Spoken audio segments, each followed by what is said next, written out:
ഇപ്പോൾ പ്രധാനപ്പെട്ട ഒരു വാർത്ത കർണാടകത്തിൽ നിന്ന് വരുന്നു. ഷിരൂരിലെ മണ്ണിടിച്ചിൽ കാണാതായ കോഴിക്കോട്ടെ അർജുനായുള്ള തെരച്ചിൽ തുടരണമെന്ന് കർണാടക ഹൈക്കോടതി ആവശ്യപ്പെട്ടിരിക്കുന്നു. രക്ഷാദൗത്യം നിർത്തിവെക്കാൻ കഴിയില്ലെന്ന് കർണാടക ഹൈക്കോടതി ഉത്തരവിട്ടിരിക്കുന്നു. ഏറ്റവും പ്രധാനപ്പെട്ട ഉത്തരവാണ് കർണാടക ഹൈക്കോടതിയിൽ നിന്ന് വന്നിരിക്കുന്നത്. തൽക്കാലം ഇത് നിർത്തിവെക്കുന്ന രീതിയിലുള്ള കാര്യങ്ങളായിരുന്നു പോയിരുന്നത്. തെരച്ചിൽ തുടരുമെന്നൊക്കെ പറയുമ്പോഴും ബലത്തിൽ അത് അവസാനിപ്പിച്ച മട്ടായിരുന്നു. എന്തായാലും കർണാടക ഹൈക്കോടതിയുടെ അതിപ്രധാനമായ ഒരു വിധി ഇപ്പോൾ വന്നിരിക്കുന്നു. ഈ ദൗത്യം തുടരണം എന്നാണ് ഹൈക്കോടതി ആവശ്യപ്പെട്ടിരിക്കുന്നത്. എന്ന് മാത്രമല്ല, ഇതിനെക്കുറിച്ച് എന്തെങ്കിലും ഒരു കാര്യം തീരുമാനിക്കുന്നത് വരെ ഈ തെരച്ചിൽ ഇപ്പോൾ നിർത്തിവെക്കാൻ കഴിയില്ല എന്നാണ് കർണാടക ഹൈക്കോടതി ഉത്തരവിട്ടിരിക്കുന്നത്. അരുൺ പൂപ്പറമ്പ ഷിരൂരിൽ നിന്നും തത്സമയം ചേരുകയാണ്. അരുൺ, വളരെ പ്രധാനപ്പെട്ട ഒരു വിധിയാണ് വന്നിരിക്കുന്നത്. എന്തൊക്കെയാണ് ഇതിൻ്റെ വിശദാംശങ്ങൾ?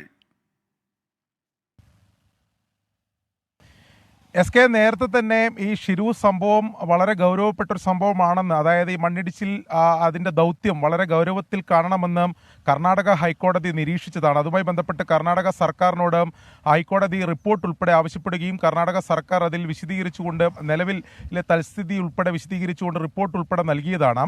അതിനുശേഷം നമുക്കറിയുന്നത് പോലെ തന്നെ SK ഇപ്പോൾ സൂചിപ്പിച്ചതുപോലെ തന്നെ ഈ ദൗത്യം താൽക്കാലികമായി കർണാടക സർക്കാർ അവസാനിപ്പിക്കുന്ന ഒരു സാഹചര്യമുണ്ടായി.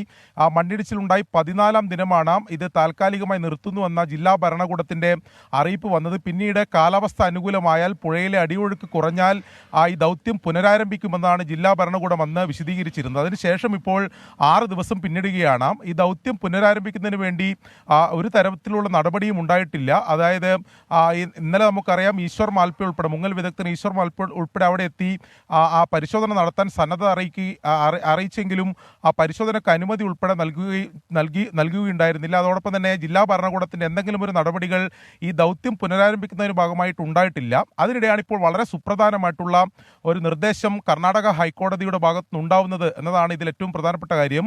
ഈ ദൗത്യം നിർത്തിവെക്കാൻ സാധിക്കില്ല, ദൗത്യം തുടരണം എന്നതാണ് കർണാടക ഹൈക്കോടതി ഇപ്പോൾ നിർദ്ദേശം നൽകിയിട്ടുള്ളത്. അതിൽ കർണാടക സർക്കാർ ഈ കോടതിയിൽ ഒരു മറുപടി കൂടി നൽകിയിട്ടുണ്ട്. നിലവിൽ റെഡ് അലേർട്ട് തുടരുന്ന സാഹചര്യത്തിലാണ് കഴിഞ്ഞ 5 ദിവസം ഈ ദൗത്യം നിർത്തിവെച്ചത്. അത് പുനരാരംഭിക്കും എന്ന തരത്തിൽ കർണാടക സർക്കാർ ഇതിൽ നിലവിൽ ഇപ്പോൾ കോടതിയിൽ മറുപടി നൽകിയിട്ടുണ്ട്. ഒരു സാഹചര്യത്തിലും ഈ ദൗത്യം നിർത്തിവെക്കാനാവില്ല എന്നതാണ് കർണാടക ഹൈക്കോടതി നൽകിയിട്ടുള്ളതിൽ നിർദ്ദേശം കൂടി നൽകിയിട്ടുണ്ട്. എന്തായാലും അത് കർണാടക സർക്കാരിന് മേൽ കടുത്ത സമ്മർദ്ദമാണ്. ഇന്നലെ കേരള മുഖ്യമന്ത്രി പിണറായി വിജയൻ കർണാടക മുഖ്യമന്ത്രി സിദ്ധരാമയ്ക്ക് ഇതുമായി ബന്ധപ്പെട്ട ഒരു കത്ത് ഉൾപ്പെടെ നൽകിയിരുന്നു. ആ കുടുംബം ഇപ്പോഴും, അർജുൻ്റെ കുടുംബം ഇപ്പോഴും ശക്തമായി ആവശ്യപ്പെടുന്നുണ്ട്, ആ തെരച്ചിൽ പുനരാരംഭിക്കണമെന്ന് ആവശ്യപ്പെടുന്നുണ്ട്. കേരള മുഖ്യമന്ത്രി ഇന്നലെ അവിടെ വീട് സന്ദർശിക്കുകയും അതിനുശേഷമാണ് ഇത്തരത്തിലൊരു കത്ത് നൽകുകയും ചെയ്തത്. അതിന് പിന്നാലെയാണ് കർണാടക ഹൈക്കോടതിയുടെ ഇത്തരത്തിലുള്ള കർശന നിർദ്ദേശം കൂടി ഉണ്ടാവുന്നത്. നമുക്ക് ഉടൻ തന്നെ ഷിരൂരിലെ ഈ രക്ഷാപ്രവർത്തനം ഇതിൻ്റെ കൂടി പശ്ചാത്തലത്തിൽ പുനരാരംഭിക്കുമെന്ന് നമുക്ക് പ്രതീക്ഷിക്കാം. SK.